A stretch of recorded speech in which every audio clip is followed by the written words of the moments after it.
Good morning friends. So welcome to the prelims booster session. आज का पहला topic है ओपन एयर फर्नरी। तो फर्न्स क्या होते हैं आपको पता ही होगा ना, जो नॉन फ्लावरिंग टेरिडोफाइट्स होते हैं। टेरिडोफाइट्स क्या होते हैं? ग्रीन कलर के प्लांट्स देखे होंगे आपने अपने घर में। जो आपके गमले होते हैं उसमें भी लगाए होते हैं, आपने देखा होगा। इवन बड़े भी होते हैं, वो नीचे से लेके ऊपर तक, उनकी रूट्स से लेके उनकी स्टेम से लेके ऊपर उनके लीव्स तक सब कुछ वो ग्रीनरी से ही भरे होते हैं। तो ये फर्न्स देखने में बहुत सुंदर होते हैं। तो इंडिया की सबसे लार्जेस्ट ओपन एयर फर्नरी जो है वो उत्तराखंड के रानी खेत में उसको इनॉग्रेट किया गया है रिसेंटली। तो फर्न होते क्या है? फर्न जो है वो नॉन फ्लावरिंग टेरिडोफाइट्स होते हैं, ठीक है। जैसे मैंने आपको बताया कि उसमें फ्लावर नहीं उगते, वो पूरे टोटली ग्रीन कलर के होते हैं। स्पोर्स के थ्रू वो रिप्रोड्यूस करते हैं। उनके पास रूट्स भी होती हैं, स्टेम्स भी होती हैं, लीव्स भी होते हैं। और सबसे पहले थे, फर्स्ट प्लांट थे फर्न्स जो सबसे पहले उन्होंने वैस्कुलर सिस्टम क्या होता है? टिश्यूज, लीव्स, स्टेम्स, रूट से जो है स्टेम्स तक, फिर स्टेम से लीव्स तक जो है आपका सारा मिनरल्स को लेके जाना, सारे न्यूट्रिएंट्स को लेके जाना। ये सारा जो सिस्टम है वैस्कुलर सिस्टम सबसे पहले इन्हीं में डेवलप हुआ फर्न्स के अंदर। अब 9% जो है पूरे वर्ल्ड में जो टेरिडोफाइट्स, जो ग्रीन कलर्ड ये प्लांट्स हैं, वो पूरे वर्ल्ड के 9% जो है वो सिर्फ इंडिया में पाए जाते हैं। तो अब इनकी जो ये फर्न्स होते हैं दिखने में बहुत सुंदर होते हैं, तो इसको आपको जो है वो आप घर पे भी यूज़ करते हो। जो है ये इनकी ऑर्नामेंटल वैल्यू बहुत होती है, ठीक है। फिर ये पॉल्यूटेड वाटर्स में से हैवी मेटल को भी जो है फिल्टर करने के लिए यूज़ किए जाते हैं। तो एक तरह से बायो इंडिकेटर भी होते हैं एक एक इकोसिस्टम के हेल्थ का। इंडिया का फर्स्ट क्रिप्टोगैमिक गार्डन। क्रिप्टोगैम्स क्या होते हैं? क्रिप्टोगैम्स होते हैं बड़े फर्न्स, ठीक है, जो बड़े बड़े पेड़ होते हैं, जो पूरे टोटल ग्रीन होते हैं, जो देखने में और ज़्यादा सुंदर होते हैं, ठीक है। तो बड़े जो वाले जो क्रिप्टोगैमिक गार्डन जो सबसे पहला इंडिया का जुलाई 2021 में, वो भी उत्तराखंड में ही के देहरादून डिस्ट्रिक्ट में उसको जो है वो इनॉग्रेट किया गया था अभी रिसेंटली। और वहाँ पर बहुत सारी तरह की जो है वो क्रिप्टोगैमिक स्पीशीज़ अवेलेबल हैं। अब जो ये गार्डन, जो ये ओपन एयर फर्नरी बनाई गई है, इसके बारे में देखते हैं। तो ये इंडिया की सबसे पहली ओपन एयर फर्नरी है, ठीक है। अब इसको बनाया किसने? उत्तराखंड के फॉरेस्ट डिपार्टमेंट में। ओपन एयर फर्नरी का मीनिंग क्या है कि जैसे आपको पता होगा कि वैसे तो फर्न्स जो हैं वो आपके Jawaharlal Nehru tropical botanical garden या ये जो तिरुवनंतपुरम है, वो जो है वो सबसे बड़ा है। लेकिन उसमें क्या है, उसको तो अंदर रखा हुआ है, ठीक है, किसी ना किसी पॉली हाउस में या शेड हाउस के अंदर उसको बंद करके फर्न्स को उगाया गया है। लेकिन ओपन एयर फर्नरी मतलब एक तरह से बिल्कुल ओपन, जैसे खेत होते हैं ना, खुले खेत, वैसे ही फर्नरी जो है ये ओपन एयर फर्नरी है, जो कि रानीखेत में बनाई गई है। अब इसको जो है रिसर्च विंग जो उत्तराखंड की फॉरेस्ट डिपार्टमेंट उन्होंने बनाया। सेंट्रल गवर्नमेंट की एक स्कीम है कैंपा, जिसका नाम है compensatory afforestation management funds management and planning authority. उसके अंदर, इस कैंपा स्कीम के अंदर जो है इसको बनाया गया है। कैंपा क्या है अब वो भी देखते हैं। तो कैंपा जो है वो ministry of environment and forest का एक प्रोग्राम है जो कि 2004 में आया था। अब वो आया कैसे था? सुप्रीम कोर्ट ने कहा था कि जो लोग नेचुरल फॉरेस्ट को किसी ना किसी तरीके से डिस्ट्रॉय करते हैं, तो आपको एक फ़ंड बनाना चाहिए कि उसमें वो, जैसे प्राइवेट कंपनीज अगर कहीं फॉरेस्ट को डिस्ट्रॉय करके वहाँ पर इंफ्रास्ट्रक्चर बना रही हैं, या इवन पब्लिक सेक्टर कंपनीज भी, तो उनको कुछ पैसा देना पड़ेगा और उनको कंपनसेटरी एफॉरेस्टेशन फंड में पैसा डालना पड़ेगा, कि ताकि जो उन्होंने डिस्ट्रॉय किया है फॉरेस्ट, जो ट्रीज डिस्ट्रॉय किए हैं, उस पैसे से कहीं ना कहीं और जो है वो हम ट्रीज को उगा सकें, ठीक है। अब इसका ये मोटिव लिखा हुआ है ना, accelerate activities for the preservation of natural forest, management of wild life, infrastructure development forest and other allied activities. तो सुप्रीम कोर्ट ने कहा कि ऑफ कोर्स जब आप इंफ्रास्ट्रक्चर डेवलपमेंट कर रहे हो या तो फॉरेस्ट को काट रहे हो आप, ठीक है, तो उस फॉरेस्ट को काटने की वजह से जो है आपको जो है एक कुछ अमाउंट ऑफ मनी जो डिसाइड की जाएगी वो इस कैंपा फंड में डालनी है। और इस फंड में जब पैसा आएगा वो स्टेट गवर्नमेंट जो है या सेंट्रल गवर्नमेंट जो है वो यूटिलाइज कर सकती है कहीं ना कहीं और पर एफॉरेस्टेशन करने के लिए। उसके ही बेसिस पर 2016 में कैंपा एक्ट बनाया गया, ठीक है, जिसमें नेशनल कंपनसेटरी एफॉरेस्टेशन फंड और स्टेट कंपनसेटरी एफॉरेस्टेशन फंड, ठीक है। जो नेशनल वाला था वो पब्लिक अकाउंट्स ऑफ इंडिया में उसका पैसा जाता है, और जो स्टेट वाला है वो पब्लिक अकाउंट्स उस स्टेट के उसमें पैसा जाता है, ठीक है। तो अब होता क्या है, जब समझ लो, जैसे मैंने आपको एग्जांपल दिया कि रिलायंस ग्रुप जो है वो कोई इंफ्रास्ट्रक्चर प्रोजेक्ट बना रहा है और उसमें उनको पेड़ काटने पड़ रहे हैं, फॉरेस्ट जो है वो थोड़ा सा काटना पड़ रहा है, तो जितना वो फॉरेस्ट काट रहे हैं उसकी एक वैल्यू डिराइव की जाएगी और उसके बेसिस पर जो है वो पैसा उनको स्टेट कंपनसेटरी एफॉरेस्टेशन फंड और नेशनल कंपनसेटरी एफॉरेस्टेशन फंड में डालना पड़ेगा। अब होगा क्या, समझ लो उनकी अमाउंट आती है कि उनको 100 करोड़ रुपए डालने पड़ेंगे, ठीक है। तो उसमें से जो 10% पैसा है, मतलब 10 करोड़ रुपए जो है वो नेशनल फंड में जाएंगे और 90 करोड़ रुपए जो है वो स्टेट के फंड में जाएंगे, जिस स्टेट में वो फॉरेस्ट है, ठीक है। अब यही जो है कंपनी जो डाइवर्ट कर रही है फॉरेस्ट लैंड को, उनको कहीं ना कहीं ऑल्टरनेटिव लैंड देना है ताकि वहां पर जो है एफॉरेस्टेशन की जा सके, ठीक है। तो अब वो पैसा देते हैं ताकि जो है गवर्नमेंट जो है वहाँ पर कहीं पर लैंड खरीदें और उसकी जगह पर वहाँ पर वो एफॉरेस्टेशन करें, ठीक है। So now let us see this topic in English. Open air fernery. So India's largest open air fernery has been recently inaugurated in Uttarakhand's Ranikhet. So ferns are those plants which are non-flowering and they are pteridophytes. So pteridophytes are green colored plants and they do not have any flower. They were the first in the plants to develop a fully developed to have a fully developed vascular system. They have roots, stems, and leaves, but they don't have they don't have flowers. Okay, so almost 9% of the world's total pteridophytes occur in India only. Okay, and uh, they have ornamental value. You use it in your home also. You may have used it in your home gardens also. These ferns, they are so pretty looking, they are so beautiful, so that's why we use it in our homes. But they are also bioindicators because they are used to filter heavy metals from our polluted waters. And recently India's first cryptogamic garden was also inaugurated in July this year in Dehradun district of Uttarakhand. So it is having a plethora of cryptogams. So cryptogams are large species of ferns. Basically they are large green colored plants, so they are the cryptogams. And about this Uttarakhand Ranikhet open air fernery, so it is the largest open air fernery in India. So what is the relevance of open air fernery? Currently we have a fernery in Thiruvananthapuram, but it is the ferns in that in this fernery are housed in a poly house or a shade house. But this one which has been inaugurated in the JN in this Ranikhet area, it is open air. So it is like a special like a field, an open air field where these ferns are growing. So it is, but it is like an open forest for you, okay. So that's why it is important. And it has been developed by the research wing of Uttarakhand Forest Department, and the Uttarakhand Forest Department has utilized the funds available with it under the CAMPA scheme. So this CAMPA scheme, it was introduced by the Ministry of Environment and Forest in the year 2004 to accelerate the preservation of natural forests. So what happened in 2001 was that Supreme Court observed that some private companies or even public sector companies, they were cutting down forests, and they were not getting the state governments were not getting them to make provisions for compensatory afforestation. So what Supreme Court ordered in that in this year 2001 is that there must be a compensatory afforestation fund. So whenever a private company or public sector company decreases the forest area or uses the forest area for infrastructure or any other purpose, then they will have to provide some money, so that using that money, the state government or the central government can utilize that money to procure land in some other area, and they can plant trees in that particular area. Okay, so that is what it is, compensatory afforestation. Okay, so you are cutting trees in some area, but you are also planting trees in some area, so as to maintain the balance. Okay, so for that in 2016 an act was also passed, so that compensatory loss of forest area can be ensured, and two kinds of funds were established: National Compensatory Afforestation Fund under the Public Account of India, and the State Compensatory Afforestation Fund under the public account of every state.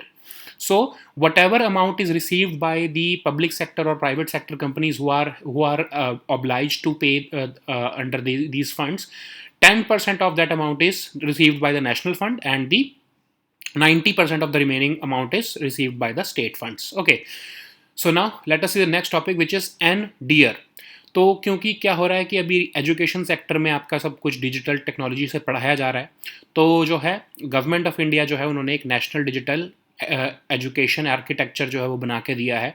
अब ये digital technology का use करते हुए education कैसे करी जाए उसके लिए एक पूरा प्रोटोकॉल बना के दिया गया, एक तरह से एक ब्लूप्रिंट है, आर्किटेक्चरल ब्लूप्रिंट पूरे एजुकेशन इकोसिस्टम का। ठीक है, क्या क्या प्रिंसिपल्स होंगे, कौन सी टेक्नोलॉजी यूज़ की जाएगी, क्या स्टैंडर्ड्स या क्या स्पेसिफिकेशंस होगी उस टेक्नोलॉजी की, क्या गाइडलाइंस होंगी, क्या पॉलिसीज़ फॉलो की जाएंगी एजुकेशन देते हुए, ये सारा इसके अंदर डिसाइड जो है वो किया गया है। कौन कौन से जो एक्टर्स जैसे आपके टीचर, स्टूडेंट्स, ये जो है टेक्नोलॉजी प्रोवाइडर्स, ये किस तरह का इनका रोल होगा, कैसे एजुकेशन में ये कंट्रीब्यूट करेंगे, कौन सी एप्लीकेशंस या इनोवेशंस का यूज़ किया जाएगा, ये सारा इस एंड ईयर जो है आपका आर्किटेक्चर इसके अंदर जो है वो प्रोवाइड किया जा रहा है। ठीक है, अब इसके बहुत सारे जो है आपके सिग्निफिकेंस है सर्व शिक्षा अभियान में, जो है आपका जैसे सारा डिसीजन जो है कि डिजिटल टेक्नोलॉजी से कैसे पढ़ाया जाएगा, ये सब जो है इसी एंड ईयर जो एक आर्किटेक्चर है जो एजुकेशन सेक्टर में दिया जा रहा है उसी के बेसिस पर डिसाइड किया जाएगा कि कैसे आगे एजुकेशन कंट्री में चलाई जाएगी। ठीक है, ऑनलाइन एजुकेशन खासकर। So now let us see this topic in English and dear. So recently, Government of India has realized that the digital technology method is going to dominate the face of remote learnings in the foreseeable future. That's why they have provided this National Digital Education Architecture. So it is basically providing an architectural blueprint for the education ecosystem of the country. It is defining all the sets of principles, guidelines, policies, as well as standards and specifications relating to the education. Okay, so what kind of factors will be involved, what kind of applications they will be used in imparting education, everything has been decided in this National Digital Educational Architecture. Of course, the government of India is going to consult many stakeholders while formulating this digital educational architecture, but a program has been launched so that our digital technology can be leveraged in imparting foundational literacy and numeracy in the country, as well as realizing the goals enshrined under the Sarva Shiksha Abhiyan. Okay, so now let us see the next topic, which is NatGrid. तो अब news आई है कि PM Modi जो है वो कुछ time में जो है नेशनल इंटेलिजेंस ग्रिड या फिर नेटग्रिड जिसको हम कहते हैं उसको लॉन्च करने वाले हैं। अब नेटग्रिड जो है वो जब 26/11 मुंबई अटैक्स हुए थे तब से प्लान किया जा रहा था, लेकिन इतना टाइम लग गया उसको बनाने में, तो अब वो ऑलमोस्ट बन के तैयार है और उसके ऊपर जो है वो अब एक तरह से रिसर्च चल रही है, उसके ऊपर जो है ट्रायल्स चल रहे हैं। बस जैसी ट्रायल्स वो ख़त्म होंगे तो पीएम मोदी जो है उसको लॉन्च करने वाले हैं। ठीक है, तो ऑलमोस्ट ख़त्म ही हो चुके हैं वो ट्रायल्स और वो फंक्शन करना जो है वो अच्छी तरह से फंक्शन कर रहा है, इसीलिए पीएम मोदी जो है उसको लॉन्च करने लगे हैं। ठीक है, तो नेटग्रिड है क्या, एक मिनिस्ट्री ऑफ होम अफेयर्स के अंडर ही एक जो है अटैच्ड ऑफिस है। ठीक है, अब ये एक इंटीग्रेटेड इंटेलिजेंस फ्रेमवर्क दे रहा है। ठीक है, अब होता क्या है कि अभी सिक्योरिटी एजेंसीज आपकी इंटेलिजेंस ब्यूरो, फिर central board of excise and customs, directorate of revenue intelligence, CBI, raw, ये सब अलग अलग अपना अपना जो है वो इंफॉर्मेशन का सिस्टम लेके चलते हैं। ठीक है, तो ये नेटग्रिड क्या कर रहा है, इन सब को कंबाइन कर देगा। जब ये कंबाइन जो इन्फॉर्मेशन होगी तो ये सबको, जो ये जितनी भी एजेंसीज मेंशन की हैं, जब ये सबको एक्सेसिबल होगी तो बहुत अच्छी तरह से कोऑपरेट किया जा सकता है। ठीक है, तो ये एक काउंटर टेररिज्म मेजर है जिसमें सारी जो इन्फॉर्मेशन है और उसको कलेक्ट और कोलेट किया जाएगा सारे गवर्नमेंट के जितनी भी एजेंसीज के डेटाबेस से, और ये सिलेक्टेड एजेंसीज जो हैं सेंट्रल एजेंसीज उनको एक्सेसिबल होगा। ठीक है, ये यहाँ पर नाम दिए हुए हैं किस किस को एक्सेसिबल होगा नेटग्रिड। अब इसकी सिग्निफिकेंस क्या है कि सिक्योरिटी एजेंसीज को ज़्यादा आसानी से टेरर सस्पेक्ट्स के ऊपर जो है वो नज़र रखने की जो है वो एक तरह से एबिलिटी मिलेगी। इवन जो पुलिस और इंटेलिजेंस ब्यूरो को जो पर्सन्स जो हैं सस्पिशियस बैकग्राउंड के, उनके ऊपर नज़र रखने का एक तरह से प्रॉपर मैकेनिज्म मिल जाएगा। ठीक है, तो आप सोचो कि एक टेरर सस्पेक्ट है ए नाम का, वो जब किसी भी टोल नाके से निकलता है, ठीक है, तो वहाँ पे जब उसकी कार निकलेगी या कुछ भी निकलेगा, वहाँ से जो इन्फॉर्मेशन कलेक्ट हुई, फिर वो समझ लो उसने किसी दिल्ली मेट्रो में ट्रैवल किया तो वहाँ पे उसने टिकट कटवाई, अपना क्रेडिट कार्ड यूज़ किया, तो उसके लिए अलग इंटेलिजेंस जनरेट हो रही है। ठीक है, फाइनेंस डिपार्टमेंट के लिए, क्योंकि उसमें न कार्ड बैंकिंग सेक्टर से निकल रही है वो इंटेलिजेंस। तो जब वो उसकी पूरी इंटेलिजेंस को अगर हम कोलेट कर दें और हर एजेंसी को पता हो, हर एजेंसी उसके ऊपर नज़र रख सके, तो वो सबसे बेटर होगा रादर दैन कि एक एक एजेंसी के पास सिर्फ एक एक तरह की इन्फॉर्मेशन अवेलेबल हो, ठीक है। सो इसीलिए नेटग्रिड बनाया गया है ताकि सारी एजेंसीज आपस में कोऑर्डिनेट कर सकें और अपनी इन्फॉर्मेशन एक दूसरे के साथ शेयर कर सकें, ठीक है। So now let us see this topic in English, NATGRID. So PM Modi is expected to launch this national intelligence grid very soon. It will be providing us the cutting edge technology to enhance our counter terror capabilities. So it is an attached office of the Ministry of Home Affairs, and it is providing us the integrated intelligence framework under which the database of most of the important central security agencies of the government of India will be collected and collated, and this data will be accessible by all the major central agencies like the Directorate General of Central Excise Intelligence and so on. All these are mentioned here. You can read it here. Okay, so what is the significance of this program? So NetGrid is going to provide the security agencies with tools and information so that they can collect relevant information on terror suspects. It will also be helping the police and the intelligence bureau to keep a tab or keep an eye over people who have a suspicious background. Okay. So now let us see the next topic, which is precision guided sterile insect technique. तो अब जो है CRISPR based technology का जो है use करते हुए जो है रिसर्चर्स ने मस्कीटोज की जीन एडिटिंग की है ताकि उनको स्टेराइल किया जा सके, वो रिप्रोड्यूस ना कर सकें. और फिर क्या होगा, अब जो स्टेराइल जो टेक्निक का यूज़ करते हुए क्या होगा, उनकी जीन्स के अंदर एडिटिंग की जा रही है ताकि मेल जो मस्कीटो है वो इनफर्टाइल हो जाएं और फिर वो आगे रिप्रोड्यूस नहीं कर पाएंगे. फिर फीमेल के साथ जब वो रिप्रोड्यूस नहीं कर पाएंगे तो उन मस्कीटो की पॉपुलेशन को रोका जा सकता है जो डिसीज़ कॉज करते हैं, ठीक है. तो क्रिस्पर टेक्नोलॉजी क्या है? Clustered regularly interspace short palindromic repeats. इसमें क्या होता है कि आप जो जीन होता है उसको एडिट कर सकते हो.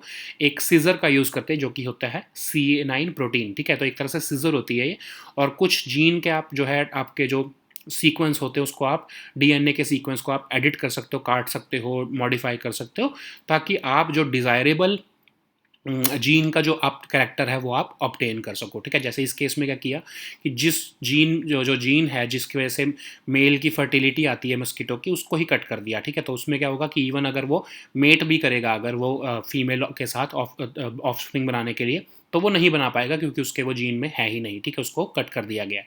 अब इससे क्या होगा कि इनकी पॉपुलेशन कंट्रोल हो पाएगी. अब इसमें कैसे यूज़ किया जाएगा? जहाँ पर भी बहुत ज़्यादा पॉपुलेशन, जहाँ पर थ्रेटन हमको लग रहा है कि मस्कीटो बॉर्न डिसीज़ जहाँ पर ज़्यादा हो सकती है, वहाँ पर ऐसे एग्स जिनकी जीन एडिटिंग करके जिनकी जो है वो फर्टिलिटी ख़राब की हुई है, ठीक है, मतलब एक तरह से ख़त्म की हुई है, वहाँ पर ये एग्स को छोड़ दिया जाएगा.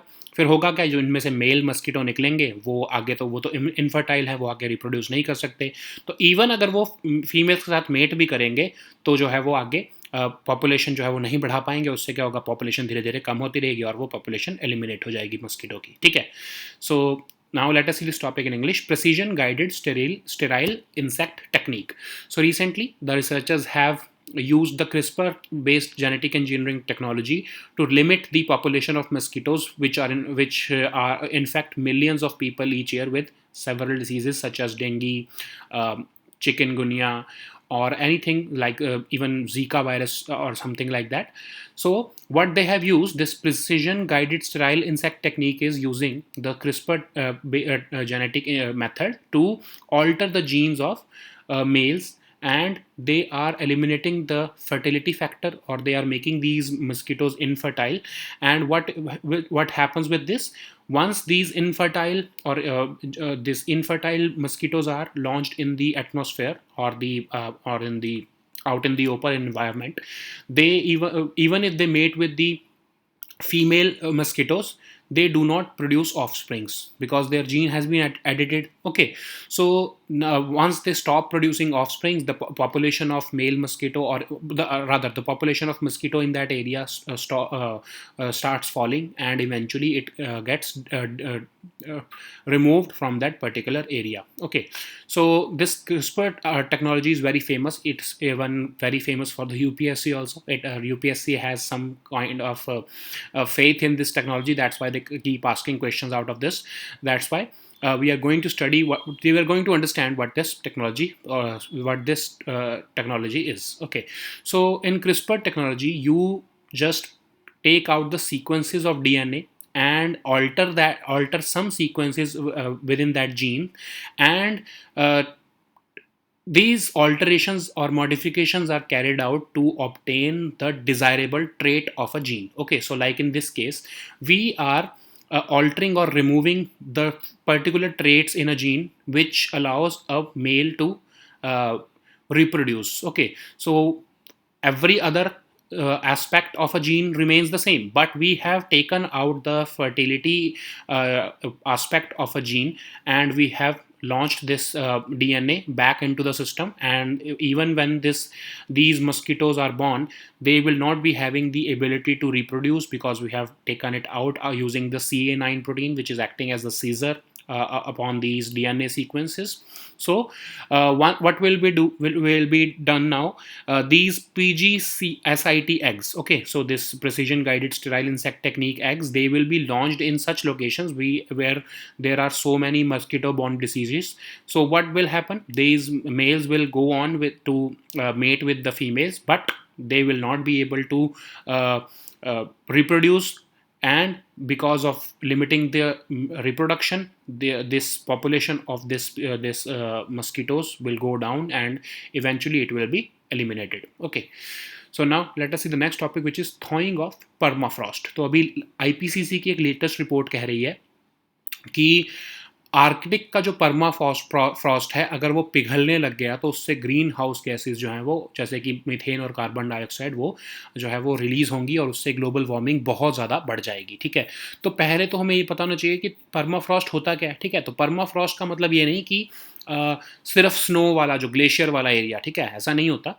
पर्मा फ्रॉस्ट का मतलब वो है वो वाला ग्राउंड जो कि सॉलिड रॉक, सॉलिड भी हो सकता है, रॉक भी हो सकता है, ऑर्गेनिक मटेरियल का भी बना हो सकता है, लेकिन वो पिछले एटलीस्ट 2 कंसेक्यूटिव ईयर्स से 0 डिग्री सेल्सियस से पे जमा हुआ है। ठीक है, मतलब वो चाहे वो मिट्टी का ही बना है, लेकिन उसकी जो नीचे का जो उसकी पूरी एक तरह से परत है, जो उसका वो जो सरफेस या फिर उसका जो नीचे का पूरा एरिया है वो जमा पड़ा है। ठीक है, तो अगर अब वो जो है पिछले 2 साल से अगर वो जमा हुआ है तो हम उस एरिया को पर्माफ्रॉस्ट मानते हैं। ठीक है, तो 23 मिलियन स्क्वायर मीटर्स का ऐसा एरिया है India, I am sorry, world में, जो कि पर्माफ्रॉस्ट कहलाने के केपेबल है। ठीक है, अब ये बना तो है ग्लेशियल पीरियड्स में, अब जो है almost 22% of surface area of the earth जो है वो पर्माफ्रॉस्ट है। ठीक है, अब जैसे कि 55% ऑफ लैंड मास जो रशिया में और कनाडा में है, और यूएस में की स्टेट ऑफ अलास्का में 85% ऑफ लैंड मास जो है वो पर्माफ्रॉस्ट है। ठीक है, और पूरा का पूरा अंटार्कटिका भी पर्माफ्रॉस्ट है।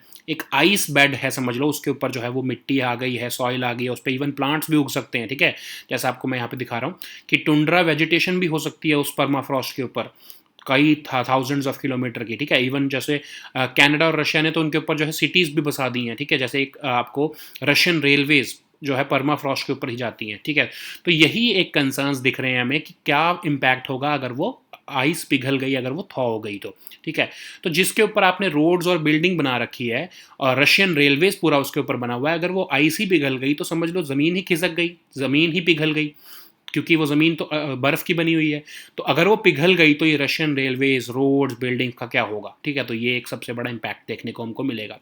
दूसरा, अगर वो पिघल गया, अगर वो थॉ हो गई आइस जो कि पर्माफ्रॉस्ट की, तो बहुत सी ऐसे जो हैं ऑर्गेनिक मटेरियल वो ऊपर आ जाएंगे। ठीक है, जो कि पहले नीचे दबे हुए थे इस पर्माफ्रॉस्ट के। ठीक है, जब वो पर्माफ्रॉस्ट से ऊपर आ जाएंगे तो जो है पिघलने के बाद, तो फिर जो है कार्बन डाइऑक्साइड रिलीज़ करेंगे, मीथेन को रिलीज़ करेंगे, ऑलमोस्ट 25 से 30 गुना ज़्यादा जो है वो कार्बन डाइऑक्साइड जो है वो जैसे भी ज़्यादा जो है वो ग्रीन हाउस इफेक्ट देती है जो मीथेन, उसको भी रिलीज़ करेंगे। कहा जा रहा है कि इतना मटेरियल पर्माफ्रॉस्ट के नीचे दबा हुआ है कि वो 1500 बिलियन टन्स तक की जो है वो जो है आपका कार्बन एमिट कर सकता है। ठीक है, तो अब हम वर्ल्ड वाइड हम 10 बिलियन टन्स हर साल जो है वो एमिट करते हैं, तो आप सोचो 1500 बिलियन टन्स तो जो है पर्माफ्रॉस्ट ही एमिट कर देगा अगर वो जो ये आइस जो है वो थॉइंग हो गई उसकी तो। ठीक है, और एक और बहुत बड़ा कंसर्न है कि अभी हमने जो मैमथ एक जाइंट एलिफेंट होते थे पहले, ठीक है, जब उनका हमने कैराकैस देखा, ठीक है, उनका जो हमने रिमेन्स देखे, तो हमने देखा कि एक बड़ा अजीब तरह का एक बैक्टीरिया जो कि हमने पहले कभी नहीं देखा था, उसने उसको जो है वो एक तरह से डिग्रेड किया हुआ था। तो इसका मतलब क्या है कि बहुत डेडली पैथोजेंस जो है वो भी परमाफ्रॉस्ट के नीचे दबे हुए हैं। तो अगर वो आइस खत्म हो गई, वो पिघल गई, तो ये सारे जो बैक्टीरिया या वायरसेस जो कि हमको अभी अननोन है, ये सब ऊपर आ जाएंगे सरफेस पे, और हमारी दुनिया में जो है ये नवी बीमारियां आने लगेंगी, ठीक है। तो ये सारे इम्पैक्ट हम जो है वो एक्सपेक्ट कर सकते हैं अगर ये आइस की जो है परमाफ्रॉस्ट जो है वो थॉ होना शुरू हो गया तो, ठीक है। So now let us see this topic in English, thawing of permafrost. So a recent IPCC report, which we have already discussed in many of our prelim booster series videos, they have also warned that any reduction in Arctic permafrost and thawing of the ground will be releasing greenhouse gases like methane and carbon dioxide in the atmosphere. So before studying the impact of this thawing of ice in permafrost, we have to see what is permafrost.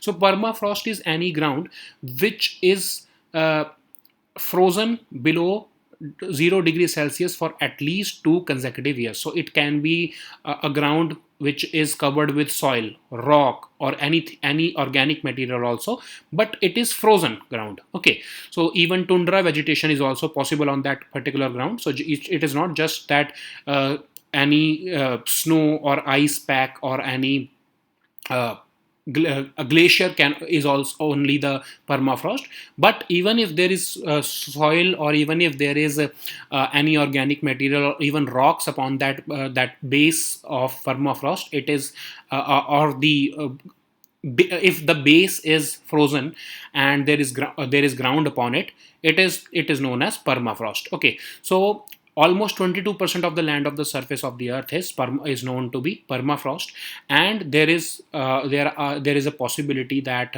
colorful tundra vegetation is also grown upon that permafrost for thousands of kilometers, like in Canada and Russia. And if this what happens if the thawing of ice starts happening, we have there will be several impacts. Like the first one is, we have already constructed roads and buildings upon this permafrost. Okay, and if this thawing of ice starts occurring, the base will turn into liquid, and it will start subsiding. And then in that case, what will happen to the roads and buildings, or even the railway project that we have constructed upon this permafrost?